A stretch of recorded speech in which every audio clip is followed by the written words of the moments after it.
বর্তমানে কাতারে যে পরিমাণ দালাল হল বাড়ছে মানে হিসাব ছাড়া। অনেক মানুষ আইছে কাতার যে তারা ইউরোপের স্বপ্ন লইয়া কাতার থেকে ইউরোপ যাইতো, বালা কথা।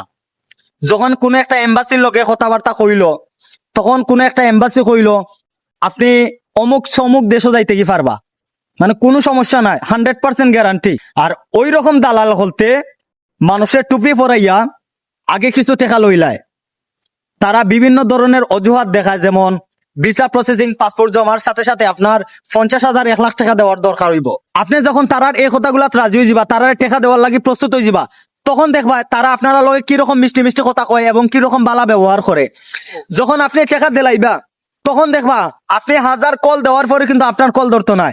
হুটহাট করিয়া যদি একটা কলর ধরে, তারপরে আপনারা কইবা ভাই 1 সপ্তাহ 2 সপ্তাহ 1 মাস 2 মাস 3 মাস 1 বছর গড়াই লিব, কিন্তু আপনার ভিসার প্রসেসিং পর্যন্ত শেষ হইতো না। আর আপনার ইউরোপ যাওয়ার স্বপ্নটা ওখানেও শেষ হয়ে যাব। আর যে টাকাগুলো আপনি এই দালালগুলারে দিছেন, এই টাকাগুলা কিন্তু লইতে অনেকটা কষ্ট, অনেকে কিন্তু এই টাকাগুলা নিতে পারে না, সম্পূর্ণ মারা খায়। তো দর্শক, এই ভিডিওটা শেয়ার দিয়ে প্রত্যেকটা মানুষে হুঁশিয়ার করিয়া দিবা।